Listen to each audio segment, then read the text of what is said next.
좋은 일 있어요? 리스펙 느낌입니다. 네. 요즘에 힙합 존경한다는 뜻이죠. 저도 마찬가지입니다. 반갑습니다. 어떻게 한 주 잘 지내셨습니까? 네. 자, 오늘 먼저 복습을 짧게 하고 지나갑시다. 그리고 오늘 복습은 저쪽에 수희 학생부터. 역시. 네.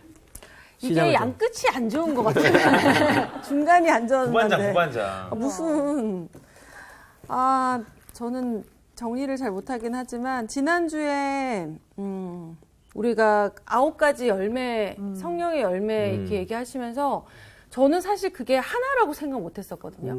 맞아. 따로 나는 사랑은 있지만 충성은 좀 약간 이런 식으로 맞아, 생각했는데 이게 나를 개인으로 본다기보다는 약간 누군가 대상이 있는 것에 대해서 이렇게 행하는 데 있어서는 내가 이게 하나구나 했을 때 이게 없으면 바퀴가 안 굴러간다는 얘기를 했을 때 내가 놓치고 있는 게 되게 뭘까를 생각해보는 시간이었던 것 같아요. 네. 맞아요. 정확히 이해했어요. 네.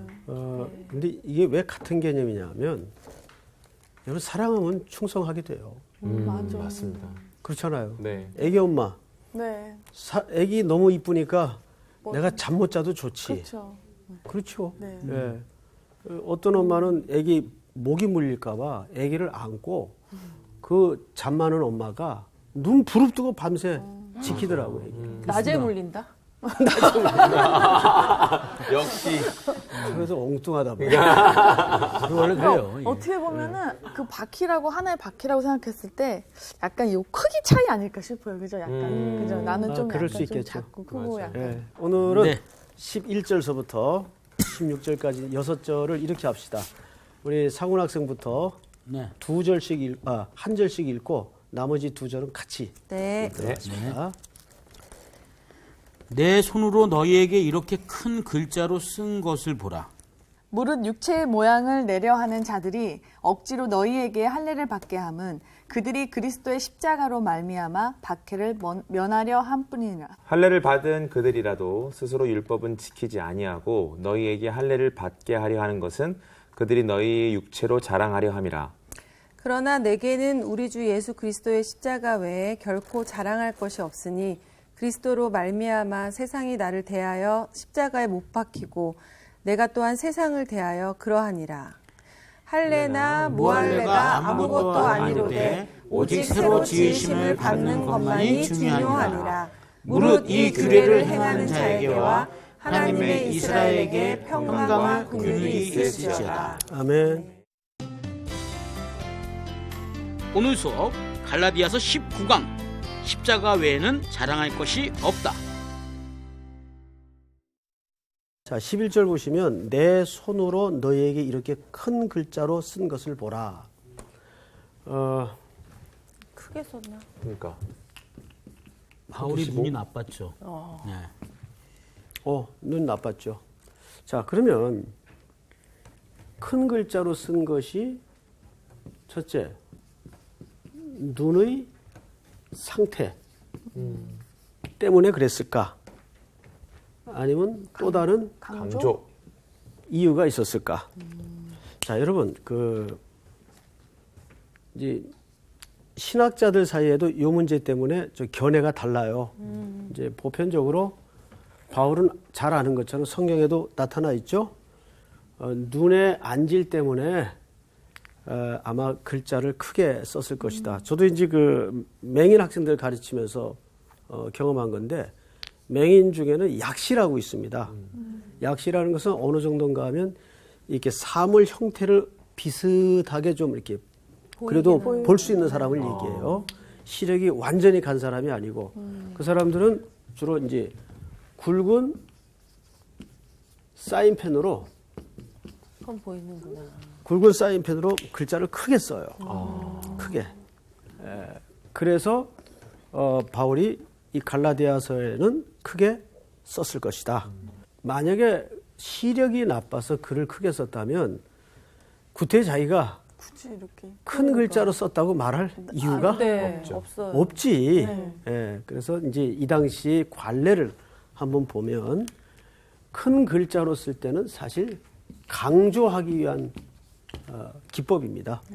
사실은 전자의 이유도 있었다고 하는 것이 뭐 전혀 틀린 얘기는 아니겠지만 갈라디아서라는 성경의 문맥과 정황상 이것보다는 강조하기 위한 네.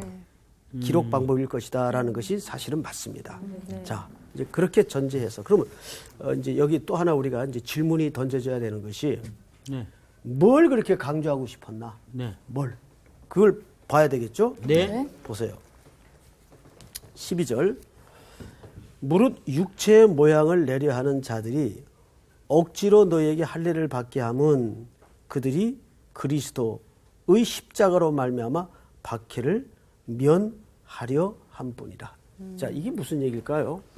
이제 그러기 위해서 우리가 지난 시간에 그 갈라디아 교회의 배경을 조금 이 갈라디아 교회의 배경과 상태는 본문을 해석하기 위한 아주 중요한 기초예요. 네. 그래서 이건 매 시간 거론해도 사실은 할 수가 없어요. 매 시간 거론을 해야 된다 그 말이에요. 네.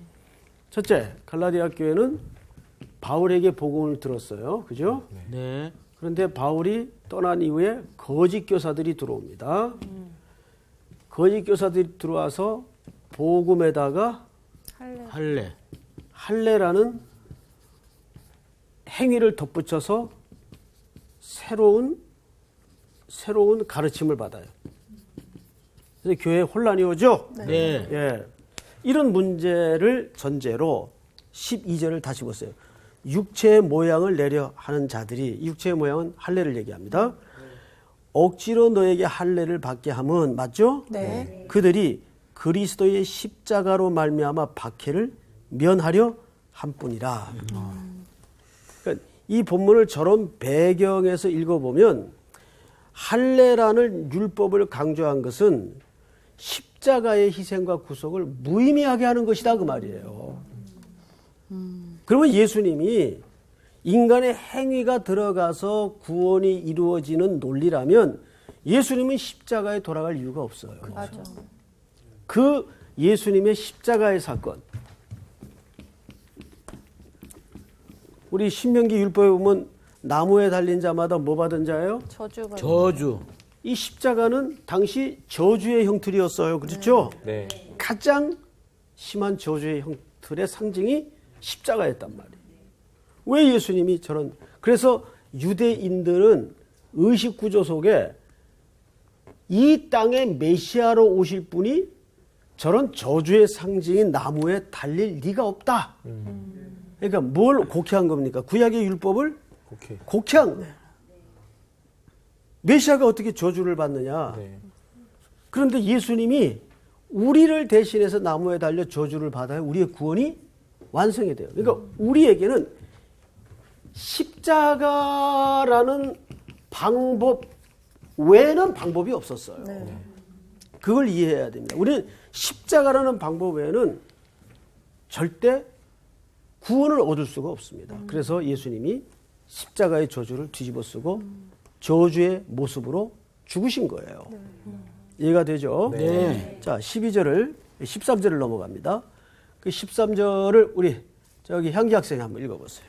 할례를 받은 그들이라도 스스로 율법은 지키지 아니하고 너희에게 할례를 받게 하려 하는 것은 그들이 너희의 육체로 자랑하려 함이라. 자, 이제 거짓 교사들이, 이건 이제 13절은 이제 소제목을 단다면 이렇게 달 필요가 있어요.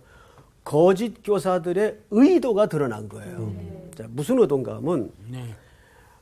그렇게 할례를 받게 함으로써 교회 안에 이제 파당을 만드는 겁니다. 예를 들면 고린도 교회도 그런 범주에 넘어갔죠. 고린도 교회 제일 심각했던 문제가 뭐였어요? 제일 심각했던 문제. 고린도 교회 많은 문제가 있었지만 혼합 종교. 뭐 혼합주의도 심각했던 문제인데 파가 엄청 많아요. 아니. 파가 많았죠. 네. 네 개의 파가 소개됐죠. 바울파, 예수파, 아볼로파, 게바. 네네. 이게 파가 만들어졌어요. 네. 이 파당이 지어진다는 것은 교회 안에 누구 중심으로 지금 돌아가고 있다는 얘기입니까? 사람 중심으로 돌아가고 있다는 얘기예요. 이런 게 그러면 오늘날 이 현대교회 구조 안에는 없을까? 있죠. 있단 말이죠. 교회 제일 경계해야 될 게 사람의 영향력이 생성되는 걸 가장 경계해야 됩니다. 교회는 규모의 문제가 아니라 교회는 절대 규모의 문제가 아니고 그 교회의 통치권과 권위자가 예수 그리스도이신가. 그게 가장 중요한 근거가 돼야 돼. 그렇죠? 네. 그런데 이 거짓 교사들의 의도가 뭐냐면 이렇게 사람들에게 할례를 강조하고 그들에게 자기 사람으로 자기의 제자로 묶어 놓으려는 의도를 갖고 있는 거예요. 근데 다 이것이 이단으로 가는 길입니다. 이단들 보면 처음엔 성경 비슷하게 얘기해요. 그런데 결국은 맨 끝에는 누가 나와요? 교주가 나온단 말이에요. 네.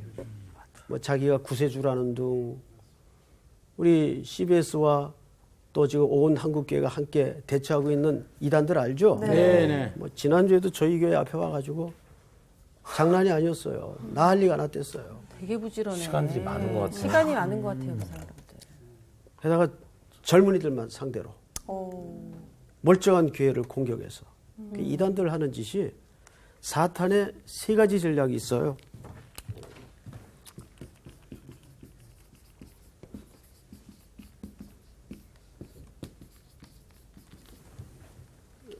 사탄은 첫째 뭐 하는 자냐 하면 거짓말하는 자예요. 본성이. 사탄은 거짓말을 해요. 그 거짓말을 통해서 뭐 합니까? 분열을 책동해요. 세 번째는요. 사탄의 속성이 뭐예요? 결국은 이들의 목적은 하나님께로부터 성도들을 떼놓는 겁니다. 결국. 그러니까 창세기의 뱀의 목적이 뭐였어요? 하나님이 관계를 이미 주신 관점에 인간의 관점을 갖게 만들죠. 네. 예? 그래서 관점으로부터 하나님의 관점으로부터 떨어뜨리는 거예요. 이 분리 작업이 일어나는 거예요. 그래서 죄가 들어와서 제일 먼저 나타났던 현상이 뭐냐면 죄가 들어오기 전엔 창세기 2장 25절에 벌거벗었으나 부끄러워하지 아니하더라. 근데 죄가 들어오자마자 대번에 나타났던 현상이 뭐냐면 그들이 벗었으므로 그 수치를 가리기 위해서 나무 잎을 엮고 입죠. 네. 네. 수치를 가리기 위해서. 자, 죄가 들어오기 전에 딱 보니까 나더라고, 나. 자더라고요. 그래서 부끄러움이 없었어요. 왜? 그 사이에는 어떤 갭도 없고 그냥 하나니까. 딱 보니까 나더라고요. 그런데 수치가 들어오면서 부끄러움이 생겼다는 것은 분열이 왔다는 얘기예요. 그리고 뭐라 그럽니까? 아담이 하나님이 주신 여자 그가 이미 상대가 돼버렸어요. 성경에 보면 하나님이 주신 여자 그가 이렇게 돼 있어요. 상대가 되는 거예요. 아내는 타자가 아니죠. 아내는 나예요. 나. 그래서 여러분 그 핸드폰에다가 네. 아내를 어떻게 해놔요? 아내. 우리 자기라고 해놨습니다. 우리 자기. 우리 이제 광우 학생. 내 사랑. 내 사랑. 이기적인 거 아니야? 우리 향기 학생. 저도 내 사랑. 내 사랑. 우리 나로 수희 바꿔요. 학생은 저는 뭐예요? 정확하게 얘기해요. 이름 석자 솔직하게 얘기하세요. 저는 저희 이제 오래됐잖아요. 저 고등학교 동창이니까 그때부터 불렀던 게 그냥 저 미스조라고 부르고 저는 표곤 이렇게 불렀거든요. 그건 그냥 귀여운데? 그렇게 호칭해놨어요. 수희 학생답다. 근데 저는 좀 딱 한 글자. 나. 아, 제일 로맨틱하다. 볼 로맨틱해. 아주 성경적이지. 이건 뭐 여담이고. 어쨌든 사탄은 이런 전략을 통해서 항상 교회를 분열하고 네. 거짓말을 동원하고 결국은 최종적 목적이 하나님께로부터 우리 시선을 떼놓는 거예요. 결국. 자, 오늘 여기 잘 보세요. 이 거짓 교사들이 의도가 이렇습니다. 할례를 13절 받은 그들이라도 스스로 율법은 지키지 아니하고. 자, 그러면 거짓 교사들 자기들은 율법 안 지킨다 그 말이에요. 근데 교인들에게만 강조를 하는 거예요. 율법 지켜야 된다. 이게 이단들 하는 짓하고 똑같아요. 이런저런 저런 조항을 만들어서 자기와 성도를 종속관계로 묶어놔요. 여러 가지 조건을 만들어가지고 이단들 연구해보면 똑같습니다. 자꾸 젊은이들 끌어다가 조항을 만들고 해서 자기들과 종속관계를 만들어놔요. 못 빠져나가도록. 조심해야 돼요. 그런데 이 거짓 교사들 오늘 13절의 의도를 보면 정확하게 일치한 내용을 갖고 있죠. 그리고 이렇게 되어 있습니다. 그들이라도 스스로 율법은 지키지 아니하고 너에게 할례를 받게 하려는 것은 그들이 너희 육체로 뭐하게 하려 함이라? 자랑하려 함. 결국은 누구의 제자를 만드는 겁니까? 자기 제자. 자신의 제자를 만드는 거예요. 우리 한국교회가 제자훈련 지금 많이 하죠. 네. 뭐 저희 교회도 제자훈련을 합니다. 하지만 제자훈련이라는 것은 목사의 제자나 교회에 맞는 제자를 만들어서는 안 돼요. 그리스도의 제자를 만들어야 돼요. 그 오류를 자꾸 범하면 안 됩니다.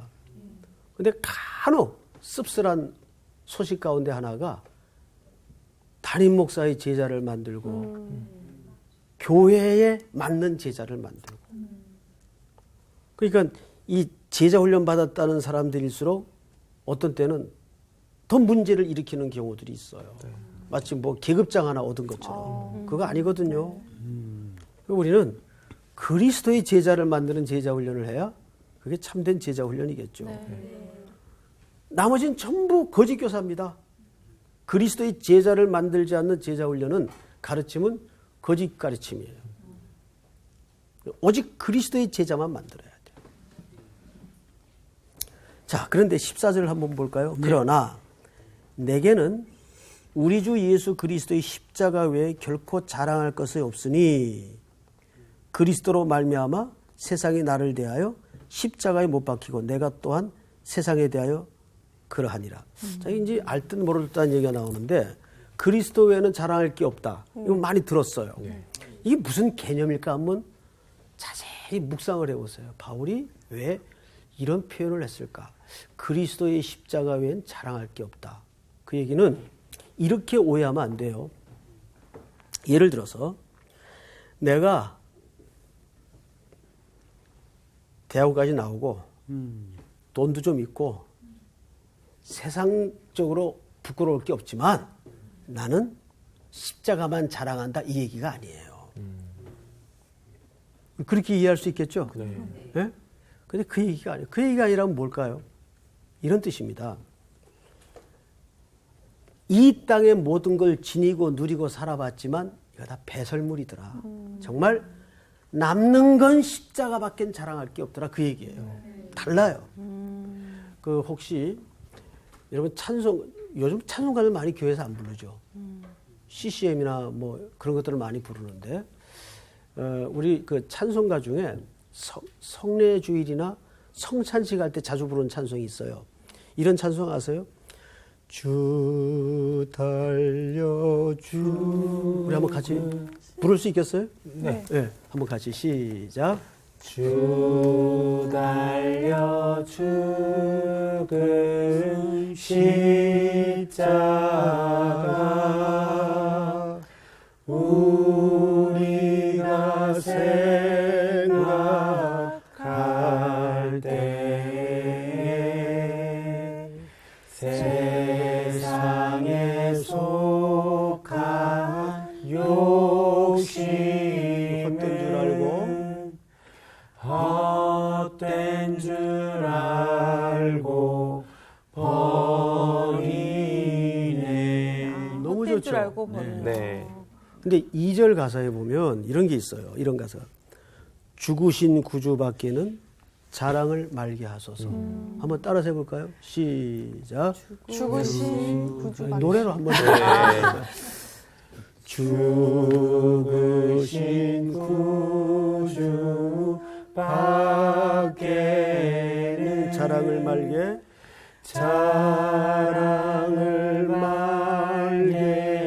하소서. 보혈의 공로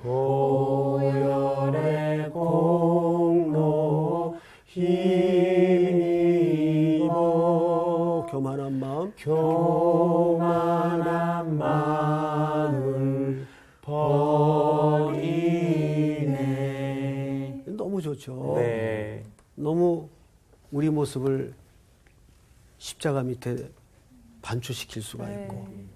이 가사 우리가 이제 2절까지만 봤는데 주달려 죽은 십자가 우리가 생각할 때 세상에 속한 욕심 헛된 줄 알고 버리네. 그러니까 바울이 지금 여기서 고백하는 게 바로 그 내용이에요. 내가 이것도 자랑할 수 있고 저것도 자랑할 수 있지만 나는 그래도 십자가만 자랑한다 이 얘기가 아니에요. 네. 누리고 쓰고 겪어봤지만 다. 그래서 바울이 뭐라고 했어요? 배설물을 여긴다 그랬어요. 배설물이 뭡니까? 말 그대로 버리는 거. 오물. 몸을 예, 쓸모가 없는 거. 네. 예. 그렇다고 해서 우리가 이분법적인 사고를 또 가져서는 안 돼요. 네. 이제 가끔가다 이런 경우가 있어요. 어떤 사람이 돈이 많아. 네. 돈이 많아서 하나님이 돈을 주셨겠죠. 재물도 많고 돈도 많고 지위도 많고. 근데 그 사람의 삶을 보면 그걸 의지하고 사는 게 아니라 그럼에도 불구하고 주님을 붙들고 주님만 최고의 가치인 줄 알고 살아요. 그러면 그 사람이 지니고 있었던 모든 것들이 필요 없다는 얘기일까요? 아니죠. 그게 오히려 메시지가 되죠. 네. 아, 저 김장로님은 돈과 명예를 의지해서 살지 않는구나. 정말 주님을 의지해서 사는구나. 그런 의미에서 물질과 지위를 주실 때가 있어요. 네. 오히려 역설적으로. 그런 사람. 근데 반대의 경우 한번 생각해 보세요. 반대의 경우. 아무것도 없어. 또 있던 게 다 무너졌어. 그런데 저 김장로님은 그럼에도 불구하고 그것 때문에 흔들리거나 무너지질 않아. 과거나 똑같이 주님만 바라보고 살아요.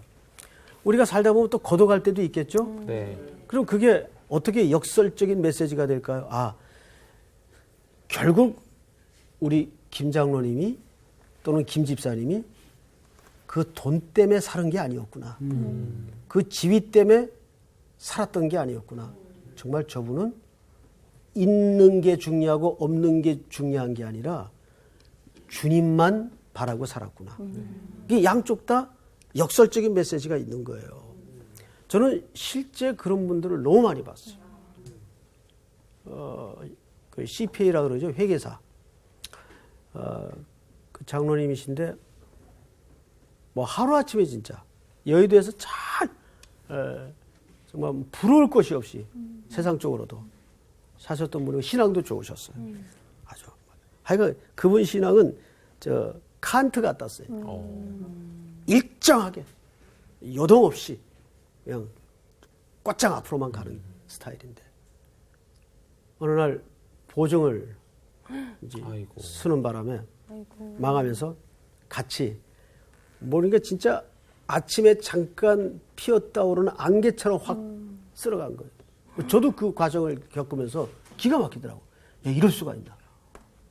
근데 문제는 그분은 변함이 없더라고요. 변함이 없더라고요. 그래서 많은 교우들이 용기를 얻었어요. 그분을 다시 보고 그분 뒤에 계신 주님을 다시 바라보게 되고.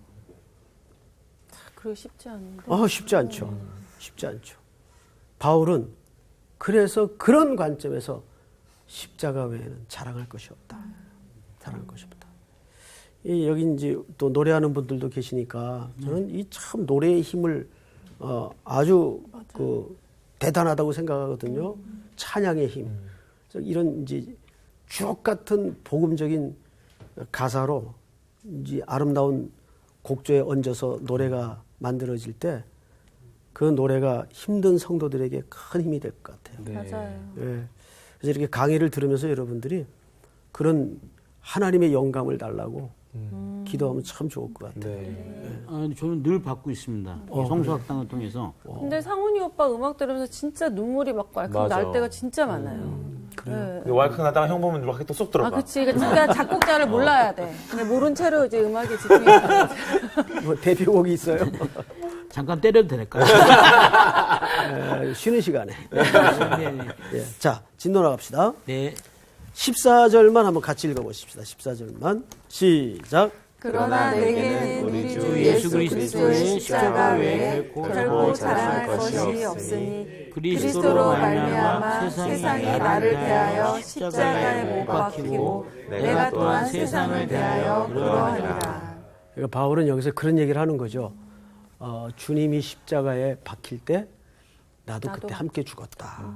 함께 죽었다. 그리고 주님이 부활하실 때 나도 그 안에서 함께 살았다. 그 얘기를 이제 15절에서 아주 재밌게 표현을 합니다. 15절을 우리 상훈 학생이 한번 읽어보세요. 15절만. 할례나 무할례가 아무것도 아니로되 오직 새로 지으심을 받는 것만이 중요하니라. 네. 거긴데 눈에 확 들어오는 단어 하나가 오직 새로 지으심을 받는 것만 중요하다. 네. 자, 우리 그 수희 학생 여기서 사도 바울이 의도하여 결론 맺고자 하는 새로 지으심을 받는 것만이 중요하다. 네. 이 새로 지으심이 뭐예요? 뭐라고 생각을 하세요? 새로 지으심이요? 할례나 무할례나 아무것도 아니고. 그 우리가 원래 또 구원 받으면은 우리는 새로운 피조물이다 이렇게 얘기하잖아요. 옳지. 네. 그런데 나 나온 거야. 나 지금 나온 거야. 그래 새로 그렇지 않았어. 지으심. 그래 저 앞에 얘기랑 생각해 보면 그 성령의 열매를 나타내는 사람이 되어야 되는 그런 거 아닐까요? 네, 수희 학생이 요즘 많이 발전을 했어요. 네. 여기서 말하는 정확한 의미는 새로운 피조물을 얘기합니다. 우리 성경을 한 군데 좀 찾습니다. 네. 여기 접어두시고 고린도 후서 5장을 다 여세요. 5장. 우리도 후서요. 예, 후서입니다. 5장 17절. 17절. 네, 5장 17절을 그치. 우리 광호 학생이 한번 읽어보실래요? 그런즉 누구든지 그리스도 안에 있으면 새로운 피조물이라 이전 것은 지나갔으니 보라 새 것이 되었도다. 아멘. 자, 이건 너무 유명하니까 잘 알죠. 네. 근데 이 이야기가 어디서부터 흘러나오는 이야기인가를 보는 사람은 많지 않아요. 15절부터 우리 향기 학생이 한번 읽어보세요. 그가 모든 사람을 대신하여 죽으심은 살아있는 자들로 하여금 다시는 그들 자신을 위하여 살지 않고 오직 그들을 대신하여 죽었다가 다시 살아나신 이를 위하여 살게 하려 함이라. 그러므로 우리가 이제부터는 어떤 사람도 육신을 따라 알지 아니하노라. 비록 우리가 그리스도 육신을 따라 알았으나 이제부터는 그같이 알지 아니하노라. 그런즉 누구든지 그리스도 안에 있으면 새로운 뭐라? 피조물이라. 그러니까 새로운 피조물이라는 것은 뭘 얘기합니까? 이건 성도, 구원받은, 구원을 입은 성도를 얘기하는 거겠죠? 네. 자, 이 성도들에게 요구되는 삶이 뭐예요? 결국은. 이 성도들에게 뭘 지금 요구할까요? 보세요. 그리스도와 함께 사는 5장 육신을 따라 살지 18절을 우리 상훈 학생이 읽어보세요. 5장 18절을. 자, 모든 것이 하나님께로서 났으며 그가 그리스도로 말미암아 우리를 자기와 화목하게 하시고 또 우리에게 화목하게 하는 직분을 주셨으니. 네, 바로 이겁니다. 결국 새로운 피조물은 누가 화목하게 된 거죠, 먼저? 자기 아니죠. 아니죠. 하나님과 하나님과. 화목하게 된 하나님과 그리스도와 화목하게 된 거죠. 자, 광호 학생, 네. 정신 차리고 여기 봐요. 예. 자기는 하나님. 18절을 제가 다시 읽을 테니까 네. 모든 것이 하나님께로서 났으며 그가 그리스도로 말미암아 우리를 자기와 화목하게 하시고 이 화목의 제물로 그리스도가 제물이 되셨다고요. 누구와 누구 사이에? 하나님과 나 사이에. 우리 사이에. 근데 거기서 끝나는 게 아니고 또 우리에게 무슨 직분을 맡기셨어요. 화목하게 하게 하시는. 보세요. 최고의 직분은 목사의 직도, 장로의 직도, 권사, 집사의 직도 아니라 그 직분이 여전히 지역교회에 소중하지만 그 모든 직분을 최대 공약수로 묶어서 한 단어로 재집약하라면 화목케 하는 직분이에요. 그것이 새로운 피조물에게 요구된 삶의 명령입니다. 그것이 고린도후서 5장 17절 다음에 나오고 있다는 걸 알아야 돼요. 그 19절을 잘 보세요. 19절. 곧 하나님께서 그리스도 안에 계시사 세상을 자기와 화목하게 하시며 그들의 죄를 그들에게 돌리지 아니하시고 화목하게 하는 말씀을 우리에게 뭐 하셨느니라? 하셨느니라. 자, 여기 보세요. 화목케 하는 직분을 가진 이제 여러분들에게 뭘 부탁했다고요? 화목하게. 말씀. 말씀. 이 말씀이 누구에 대한 이야기입니까? 예수 그리스도. 그리스도는 우리를 위해서 십자가 제단에 화목제물로 죽으셨습니다. 그분만이 길입니다. 그분을 통해서 우리의 인생에 새로운 세계가 열립니다. 이게 화목케 하는 말씀이에요. 이것이 모든 그리스도인들에게 맡긴 비밀의 하나님의 경영이라고요.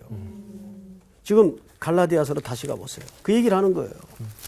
15절. 할례나 무할례나 아무것도 아니로되 오직 새로 지으심을 받는 것만이 중요하니라. 이 새로운, 왜 우리가 이렇게 새롭게 지으심을 받아야 되는가? 바로 그 사역을 위해서. 그리고 보십시다. 16절. 무릇 이 규례를 행하는 자에게와 하나님의 이스라엘에게 평강과 뭐가 있을지어다? 긍휼이 있을지어다. 긍휼이 있을지어다. 평강의 개념은 뭐라 그랬죠? 평강. 배웠는데 이거? 평강. 하나님과의 관계가 잘 돼 있는 상태를 그렇죠. 평강이라는 것은 그냥 아무 걱정도 없고 문제도 안 생기고 이게 평강이 아니라 성경에서의 평강은 항상 관계 개념이에요. 먼저 하나님과 우리 사이가 하나가 되는 거예요. 일치가 될 때 거기서부터 모든 게 시작이 되는데 우리 한번 창세기 3장을 열어봅니다. 창세기 3장. 예. 7절을 보세요. 7절. 이에 그들의 눈이 밝아져 자기들이 벗은 줄 알고 무화과 나무 잎을 엮고 치마로 삼았더라. 자, 여기서 뭐가 찾아와요? 분열이 찾아와요. 네. 이게 뭐의 결과죠? 죄. 하나님께로부터 분리된 결과 사람과 사람의 모든 관계가 평화가 깨집니다. 그러니까 평안의 모든 근거는 하나님과 인간의 화목이에요. 저 평강이라는 말은 그 얘기입니다. 네. 근데 여기에서 죄의 결과가 첫 번째로 분열이 찾아와요. 이것을 보통 사회적 파탄이라고 그러죠. 관계적 파탄이 찾아와요. 그래서 무화과 나무 잎을 만들어서 엮어요. 근데 이것이 영원하던가요? 영원하지 않아요. 여러분 좀 수고스럽지만 이사야서 59장을 찾아봤어요. 가운데쯤 열어서 누가 먼저 찾았으면 먼저 한번 읽어보세요. 6절. 그 짠 것으로는 옷을 이룰 수 없을 것이요 그 행위로는 자기를 가릴 수 없을 것이며 그 행위는 죄악의 행위라 그 손에는 포악한 행동이 있으며 그 짠 것으로는 엮은 한시적 그 치마를 얘기하는 거예요. 인간의 수고. 그러니까 자 보세요. 아담과 하와가 최초의 인류가 나뭇잎을 엮어서 수치를 가렸다는 것은 모든 인류 역사의 수많은 종교적 행위를 얘기합니다. 근데 그 행위는 그 수치를 가릴 수가 없대요. 그래서 하나님이 헤이피죠. 가죽으로 네. 헤이피입니다. 하나님이 주신 옷으로 가려야 진정한 수치가 덮어지고 용서받고 가려지는 거예요. 자, 창세기로 다시 돌아가서 8절을 보세요. 8절을 보시면 이렇게 되어 있죠. 3장 8절. 그들이 그날 바람이 불 때 동산에 거니시는 여호와 하나님의 소리를 듣고 그랬어요. 자, 거기 보시면 바람이 등장을 하죠. 네. 이 바람이라는 말 루아흐, 히브리 말 루아흐, 영이라는 뜻입니다. 영. 하나님의 영. 그다음에 하나님이 뭘 들었다고요? 소리를 듣고. 히브리 말로 콜. 근데 영과 소리가 같이 등장을 할 때는 이것은 심판을 얘기합니다. 항상 영과 루아흐와 콜 할 때는 하나님의 심판을 얘기해요. 지금 인류를 하나님이 곧 심판하실 거예요. 그런 게 또 그 이후에도 있어요. 바람과 소리가 같이. 성경에 몇 군데 나옵니다. 있어요? 예. 자, 그런데 중요한 것은 심판이 중요한 게 아니라 하나님의 심판은 언제나 심판으로 마침표가 찍어진 적이 있나요? 없어요. 다시 회복. 항상 그 동전의 양면처럼 심판 뒤에는 뭐가 함께 감추어져 있습니까? 하나님의 구원과 자비가 감춰져 있어요. 그 구원과 자비가 온전해지려면 심판이 반드시 있어야 그것이 완전해지기 때문입니다. 그러니까 심판은 재앙적 성격이 아니에요. 우리에게는 적어도 하나님이 구원을 위한 하나님의 공의적 손길이 앞서야 되었기 때문입니다. 그게 십자가 사건 아니에요. 네. 십자가는 하나님의 공의적 자리예요. 동시에 거기에 뭐가 감춰져 있었죠? 우리를 향한 하나님의 사랑. 그 십자가는 심판과 하나님의 공의와 사랑이 입맞춤한 자리가 바로 십자가 사건이에요. 그래서 이 십자가의 사건이 어떻게 드러나는가를 마지막으로 한번 보십시다. 9절. 9절을 우리 저기 수혜 학생이 한번 읽어보세요. 9절.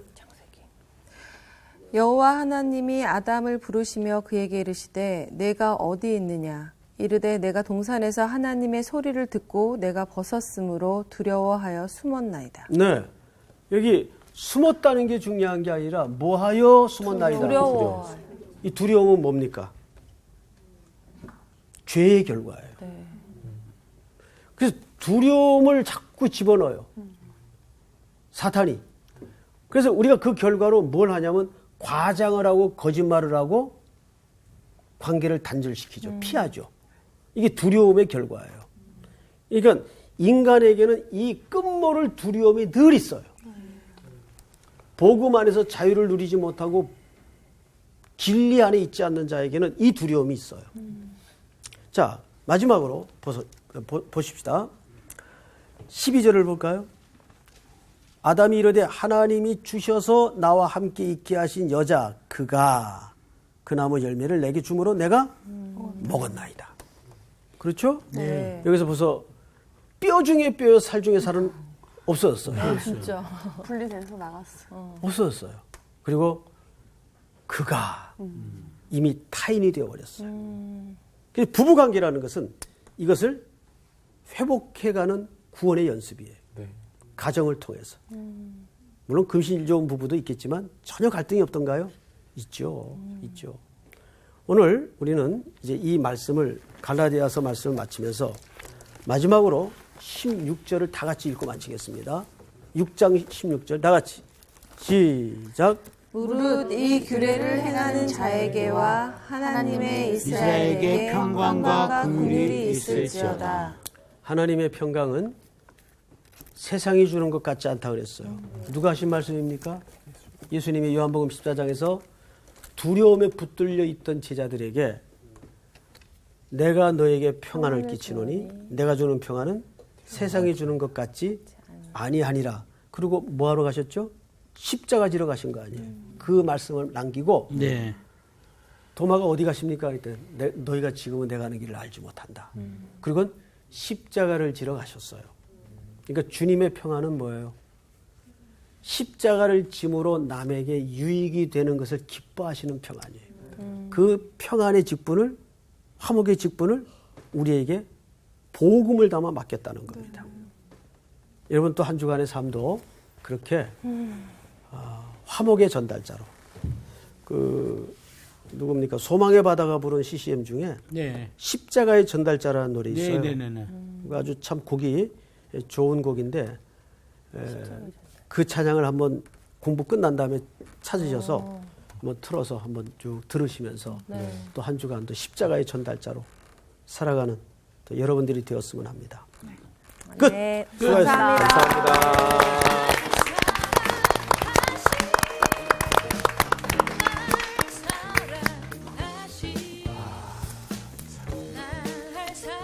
아무도 말이 없네. 참 쉽지 않은 건데 그렇게 살아야죠.